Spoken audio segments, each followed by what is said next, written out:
착석하시겠습니다. 지난주에 우리는 성도란 누구인지에 대해서 알아보았습니다.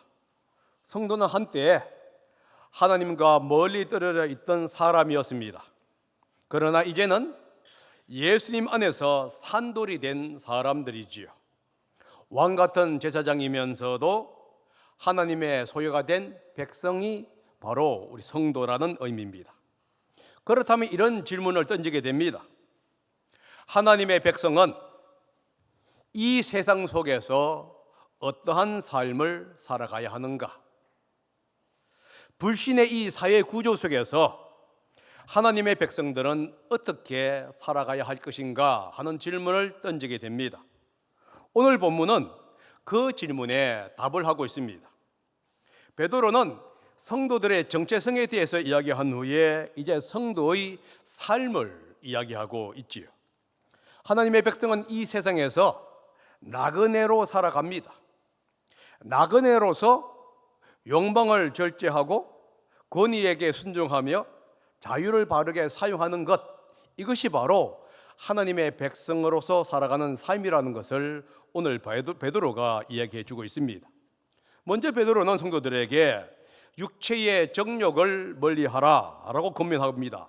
11절을 한번 읽어보겠습니다. 시작. 사랑하는 성도 여러분, 나는 나그네와 거류민 같은 여러분에게 권합니다.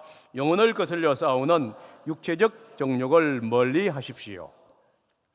여기서 주동사는 권합니다 라는 용어고요. 부정사가 뭐냐?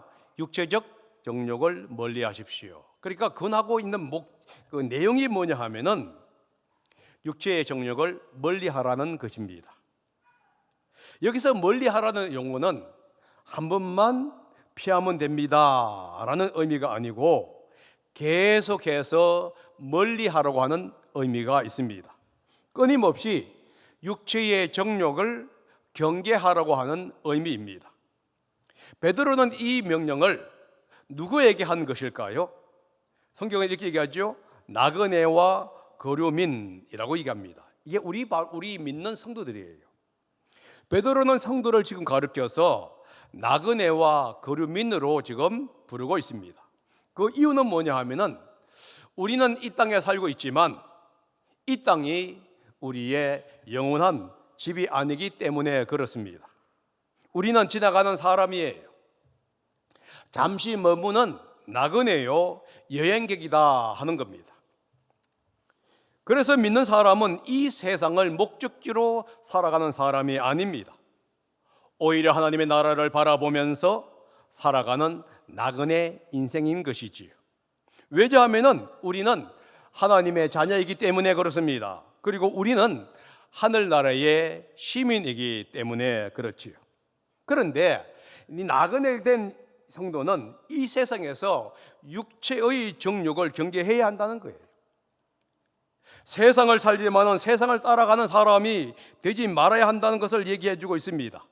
하나님을 바라보며, 특별히 하나님 나라를 바라보면서 살아가는 사람이기 때문에 그렇지요. 그러면은 육체의 정욕은 무엇을 말하는가요? 타락한 본성에서 나오는 모든 욕망을 가리켜서 육체의 정욕이라고 부릅니다. 탐욕일 수가 있어요. 인정받고 싶은 욕구일 수도 있습니다. 분노나 권력욕일 수도 있지요. 또는 육체적인 쾌락을 향한 욕망일 수도 있습니다. 사도 요한은 이 욕망, 이 정욕을 세 가지로 얘기하고 있습니다. 육신의 정욕, 안목의 정욕, 이생의 자랑, 이 모든 것을 다 가르쳐서 뭐라 부르고 있느냐? 이 육체의 정욕이라고 지금 베드로가 이야기하고 있는 것이고, 사도 요한은 세 가지로 좀 더 자세하게 구분시키고 있습니다. 이것들은 하나님보다는 자신을 앞세우는 태도를 말을 합니다. 성령의 인도하심을 받고 살아가는 삶이 아니라 육체의 욕망 아니면 육체의 지배를 받고 살아가는 삶을 이야기하고 있다 하는 겁니다. 그러면 왜 이 육체의 욕망을 멀리 하라고 베드로가 권면하고 있냐는 거예요. 이 육체의 정욕은 영혼을 거스려 싸우기 때문에 그렇지요. 여기서 싸운다는 말은 뭐냐면은 군사 용어로서 전쟁을 한다 하는 의미입니다. 육체의 영혼이 우리 영혼을 지금 공격하고 있는 장면을 얘기해 주고 있습니다. 신앙을 약하게 만듭니다. 거룩함을 무너뜨리고 있는 가장 큰 대적이 뭐냐? 육체의 정욕이에요. 여러분, 우리의 신앙을 무너뜨리는 것이 환경이 아닙니다.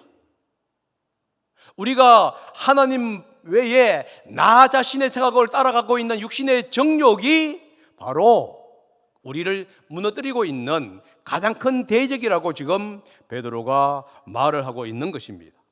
그래서 베드로는 성도의 싸움을 가리켜서 육신의 싸움이 아니라 영적인 싸움이라고 지금 정의하고 있는 거예요. 그러므로 우리는 날마다 보이지 않는 영적 싸움 가운데 살아가고 있습니다. 바울도 같은 말을 하고 있어요. 에베소서 6장 12절에서 이렇게 얘기를 하고 있습니다. 우리의 싸움은 인간을 적대자로 삼는 것이 아니라 악한 영들을 상대하는 것입니다 라고 정의하고 있는 거예요. 결국은 성도의 싸움은 영적인 싸움이라는 사실을 베드로나 바울이 함께 이야기하고 있습니다. 그래서 우리는 이 육체의 정욕을 경계해야 합니다. 정욕은 우리의 영혼을 망가뜨리기 때문에 그렇습니다. 우리는 우리를 거룩한 삶으로 살아가고자 하는 그 욕망과 열망들을 무너뜨리기 때문에 그렇다는 거예요. 하나님의 뜻보다는 육체의 욕망을 따르게 하는 것이 뭐냐? 바로 이 부분이에요. 그래서 베드로가 뭐라고 했죠? 육체의 형용을 멀리 하십시오 라고 얘기합니다. 그러면 어떻게 육체의 정욕을 멀리 할 수 있을까 하는 질문을 던지게 되겠지요. 베드로는 이것을 가리켜서 방법을 얘기합니다. 행실을 바르게 함으로 가능하다라고 얘기하고 있어요. 12절입니다. 한번 읽어보십시다. 시작. 여러분은 이방 사람 가운데서 행실을 바르게 하십시오. 우리 성경에서는 명령형으로 나와 있습니다. 그런데 실제적으로 헬라어에 보게 되면은 분사형으로 나와요. 그러니까 여러분은 이 세상 가운데서 행실을 바르게 함으로 육신의 정욕을 멀리 하십시오 라는 의미가 됩니다. 여러분, 여기서 행실을 바르게 하라 하는 말은 단순히 착하게 살아라 이런 의미가 아닙니다. 하나님의 백성답게 살아가라 하는 뜻이에요. 손해를 보더라도 정직하게 선택하라는 얘기입니다. 관계 속에서 상대방에 대한 배려를 잊지 말라고 하는 거예요. 하나님의 백성임을 인식하면서 살아가라. 이것이 무슨 뜻이냐 하면 행실을 바르게 하라 하는 것이에요. 그러니까 우리의 어떤 욕망이 아니라 하나님의 뜻을 따라 살아가는 삶을 가르쳐서 행실을 바르게 하는 삶이라고 지금 베드로가 정의하고 있는 거예요. 제가 여러분들에게 얘기했죠. 평세를 가십시오. 손해보더라도 가라고 지금 베드로가 우리에게 권면하고 있다는 사실을 여러분 기억해야 합니다. 그러면 왜 우리가 선하게 살아가야 할까요? 행실을 바르게 해야 하는 목적이 뭐냐는 거예요. 하나님을 위해서 우리의 어떤 유익을 포기해야 하는 목적이 뭐냐는 거예요. 그 목적은 하나님께 영광을 돌리기 위해서다라고 얘기합니다. 12절입니다. 12절 후반절에 이렇게 얘기하고 있죠. 한번 읽어봅니다. 시작. 그렇게 해서 그들은 여러분들을 악을 행하는 자라고 욕하더라도 여러분의 바른 행위를 보고 하나님께 찾아오는 날에 하나님께 영광을 돌릴 것입니다. 행실을 바르게 하십시오. 그렇게 해야 여러분의 바른 행실을 보고 하나님께 영광을 돌릴 수 있습니다 라고 지금 얘기합니다. 베드로가 선한 행실을 왜 해야 하는지를 설명하고 있지요. 그것은 우리의 이미지를 관리하기 위해서가 아니라는 거예요. 사람들에게 인정받기 위해서 그런 게 아니라는 거예요. 궁극적인 목적은 하나님의 영광이라는 거예요. 내가 이런 사람이요 하고 드리는 게 아니라 하나님의 영광을 위해서 우리는 바로 행실을 깨끗하게 해야 한다 하고 베드로가 지금 권면합니다. 우리는 선하게 산다고 해서 조롱이 사라지는 것은 아니라는 사실을 기억하셔야 돼요. 세상은 때때로 우리의 믿음을 비웃을 때가 많이 있습니다. 적당히 좀 해라, 유난 떨지 마라 하면서 말하기도 하지요. 혼자 잘난 척하지 마라 라고 조롱하기도 합니다. 야, 하나님 적당히 밀어. 그렇게 미친 척하지고 믿지를 말어. 여러분, 이거 여러분들도 한 얘기 아닙니까? 그리고 그런 얘기 수없이 들어보지 않았을까요? 베드로가 그 얘기를 하고 있습니다. 그런데 베드로가 이렇게 얘기합니다. 그러나 그런 시선 속에서도 끝까지 선하게 살아간다면은 이야기는 달라진다. 사람들은 결국 여러분들의 선한 행위를 보면서 하나님 뜻대로 살아가는 그 모습을 보면서 왜 저 사람은 저 상황 속에서도 저렇게 반응하지 하는 질문을 던지게 되는 거예요. 저 사람은 손해를 보는데도 불구하고 왜 다른 사람을 속이지 않고 정직하게 살아가지 하는 질문을 던지게 됩니다. 무엇이 저 사람을 붙들길래 저 사람은 저 극한 상황 속에서도 하나님을 찬송하고 헌신하면서 살아가지 하는 질문을 던지게 된다고 지금 얘기해 주고 있는 거예요. 비난과 오해 속에서도 선한 신실함과 선함을 잃지 않으면은 사람들의 마음이 달라진다는 거예요. 처음에는 비웃을 수 있습니다. 그런데 비웃던 그 사람이 성도의 선한 삶을 통해서 다르게 보고 있다는 거예요. 그러므로 여러분, 성도의 선한 삶은 단순히 착함이 아닙니다. 다른 사람들로 하여금 하나님을 보게 만드는 통로라는 사실을 기억해야만 해요. 우리의 선한 삶이 하나님께 영광을 돌리는 통로가 된다는 사실을 우리는 인식해야 합니다. 그러면서 베드로는 또한 성도들에게 권위에 대해서 순종하라고 명령하고 있습니다. 13절입니다. 한번 읽어봅니다. 시작. 여러분은 인간이 세운 모든 제도의 주님을 위하여 복종하십시오. 지금 복종하라라고 얘기합니다. 이것은 무슨 뜻이냐면은 억지로 굴복하라 이런 의미가 아니에요. 하나님이 세우신 질서를 인정하고 존중하라 하는 의미입니다. 자기 주장만 세우면서 충돌하지 말라는 얘기를 하고 있는 거예요. 믿는 사람답게 공동체 안에서 책임 있게 살아가야 한다는 것을 얘기해 주고 있습니다. 그러면 무엇에 순복하라고 하고 있습니까? 베드로는 인간이 세운 모든 제도라고 얘기하고 있어요. 그러니까 모든 제도에 순종을 해야 한다는 겁니다. 여기서 인간의 제도란 게 뭘 얘기할까요? 사회의 질서를 위해서 세워진 공적 권위와 제도를 뜻합니다. 13절 하반절과 14절은 좀 더 자세히 설명하고 있는데요, 왕과 총독으로 표현되고 있어요. 이들은 당시 사회에서 이 다스리는 어떤 통치 권력을 얘기하면서도 사회의 구조를 얘기합니다. 여러분, 조선시대를 생각하게 되면 왕이 있고 사또가 있고 권력자들이 있지 않습니까? 이것을 지금 얘기해 주고 있다 하고 생각하면 됩니다. 그러면 오늘날로 말하면 이것이 무슨 뜻이냐 하면은 법을 지키고 공공 질서를 존중하는 태도를 지금 이야기하고 있는 것이에요. 공동체의 규범을 가볍게 여기지 않는 태도를 얘기하고 있습니다.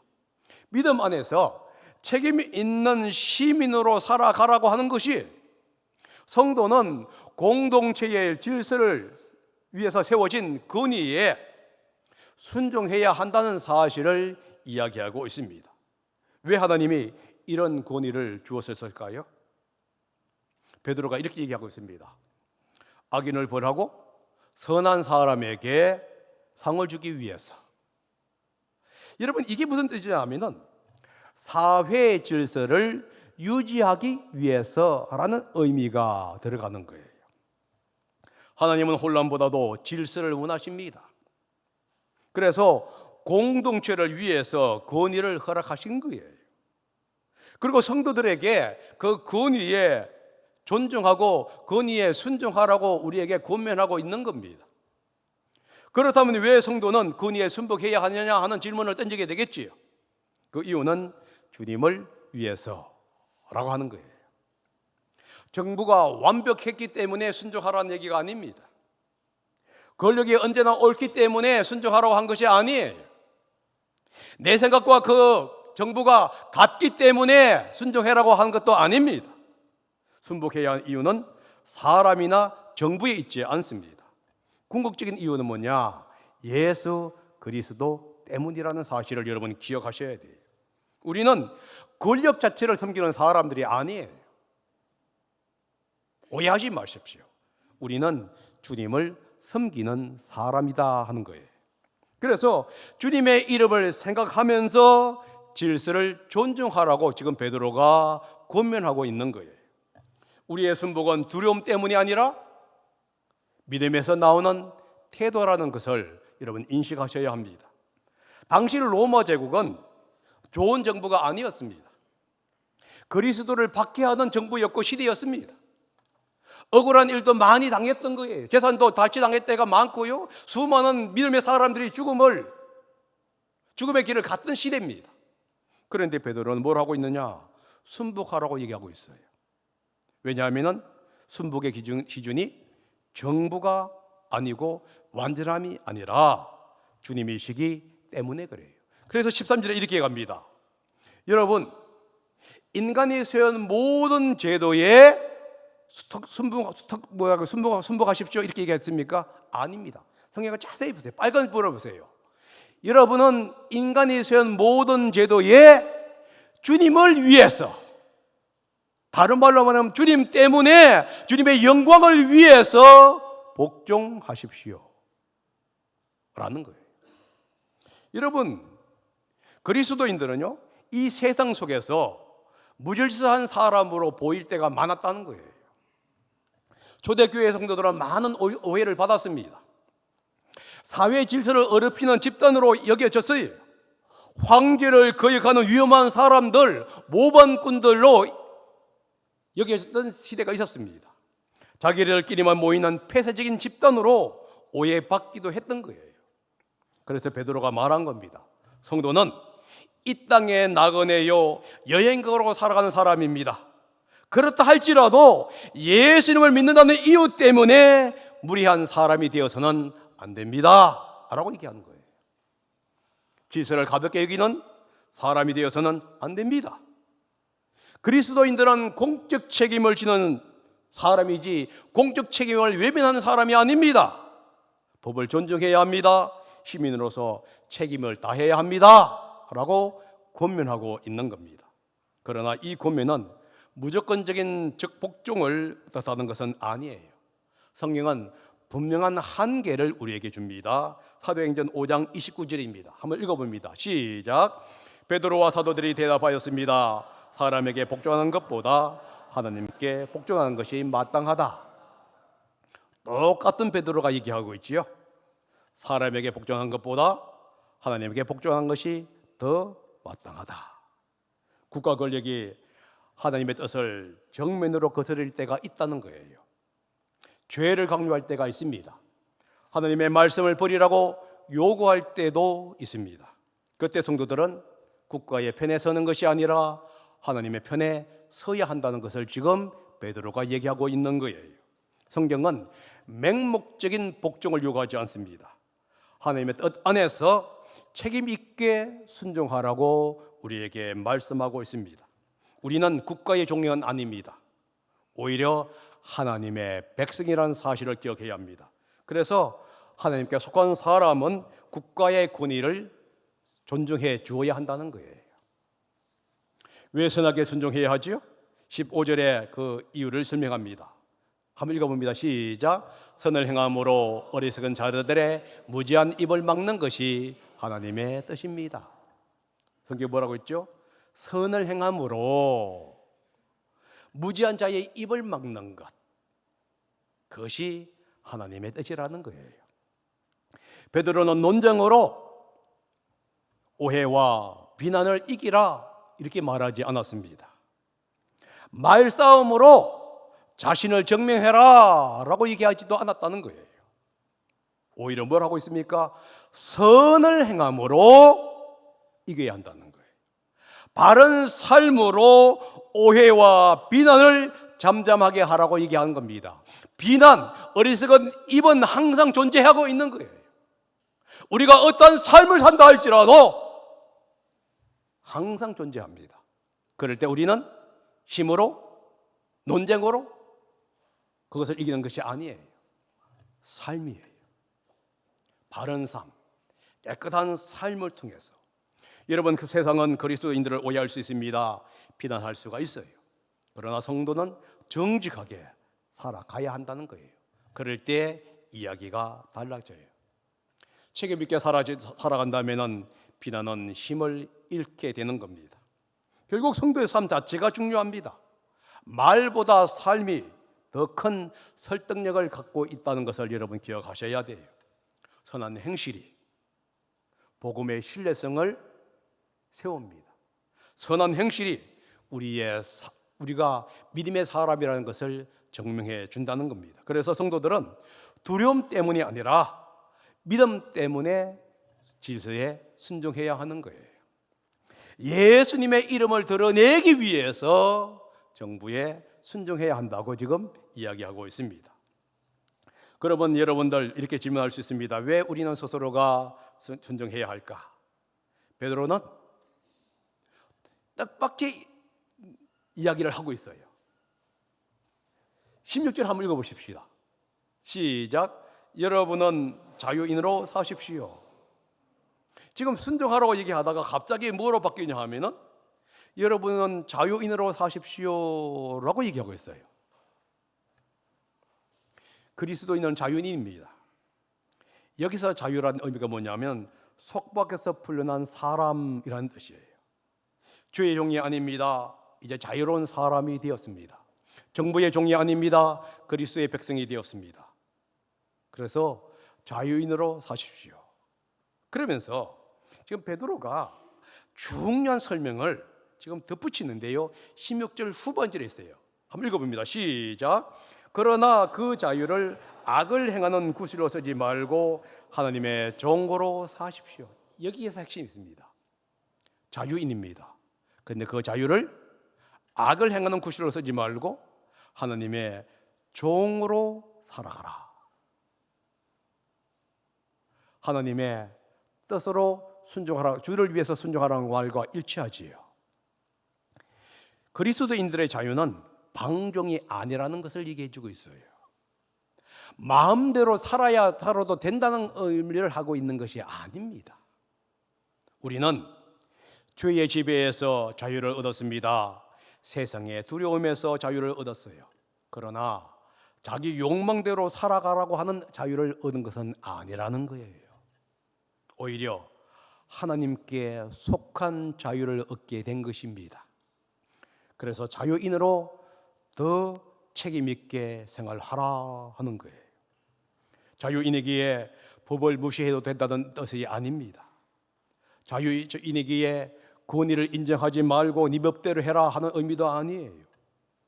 예수 믿는다는 이유로 세상의 질서를 가볍게 여겨도 된다 하는 얘기가 아닙니다. 오히려 자유를 하나님의 뜻 안에서 사용하라고 지금 베드로가 권면합니다. 그래서 하나님의 종으로 살라라고 권면하고 있는 것이지요. 여러분, 하나님의 종으로 산다는 것은 무슨 뜻이지요? 하나님의 뜻에 자기 길을 맡기는 것이 아닙니까? 내 마음대로, 자기 마음대로 살아가는 삶이 아니에요. 하나님의 기준을 따라서, 그 말씀을 따라서 살아가는 겁니다. 그러면은 여러분들이 이렇게 질문할 수 있습니다. 하나님의 뜻을 따라 사는 삶이 뭐냐는 거예요. 자, 그것을 17절이 지금 4가지로 설명해 줍니다. 한번 읽어봅니다. 시작. 모든 사람을 존경하며 믿음의 식구들을 사랑하며 하나님을 두려워하며 왕을 공경하십시오. 하나님의 뜻대로 사는 삶, 자유인으로 사는 삶은 무엇이냐 하면은 존중과 사랑, 경애와 공경에 있다라고 얘기하고 있어요. 첫째, 모든 사람을 존중하는 삶을 사십시오라고 얘기합니다. 성도는 사람을 함부로 대하지 말아야 한다는 것을 얘기해 주고 있겠지요. 사람의 가치를 인정해야 한다는 것을 얘기하고 있습니다. 직업으로 사람을 판단해서는 안 된다는 얘기예요. 학벌이나 경제 수준으로 사람을 무시해서도 안 된다는 얘기입니다. 약하거나 낮은 자리에 있다고 없음 여겨서도 안 된다는 거예요. 나이가 늙어서 이제 직업이 없기 때문에 그들을 낮게 보지도 말라는 얘기가 있습니다. 정치적인 견해가 다르다고 인간 자체를 비하하지 말라는 얘기예요. 모든 사람은 하나님의 형상대로 지음받은 존재라는 사실을 기억하라는 얘기입니다. 그래서 존경 받아야 하는 겁니다. 사람 존중이 바로 자유를 하나님의 뜻대로 사는 삶이라고 지금 베드로가 우리에게 말씀하고 있는 거예요. 둘째는 믿음의 식구를 사랑하라고 얘기하고 있습니다. 베드로는 모든 사람을 존경하라고 말합니다. 그러면서 특별히 믿음의 공동체 안에서 사랑하십시오라고 얘기하고 있죠. 아픈 성도를 돌보아야 합니다. 어려움에 있는 성도들의 짐을 함께 져야 한다는 거예요. 때로 관계가 불편해도 공동체를 쉽게 포기하지 말아야 한다는 것도 여기에 있습니다. 믿음의 식구를 가족처럼 사랑하라. 성도 사랑이 바로 하나님 뜻 안에서 자유를 사용하는 방법이라고 지금 베드로가 우리에게 권면합니다. 셋째는 뭐죠? 하나님을 경외하는 삶이에요. 두려워하지 말아라. 이게 무서워하지 말라는 뜻이 아니지요. 하나님을 무겁게 여겨라. 하나님을 가장 귀중하게 여겨라 라고 하는 거예요. 하나님을 경외하는 삶은요, 죄를 가볍게 여기는 삶이 아닙니다. 사람 눈보다 하나님의 기준을 먼저 생각하는 삶이에요. 내 생각보다 하나님의 뜻을 우선하는 태도입니다. 그것이 바로 하나님을 경외하는 삶이에요. 그래서 여러분,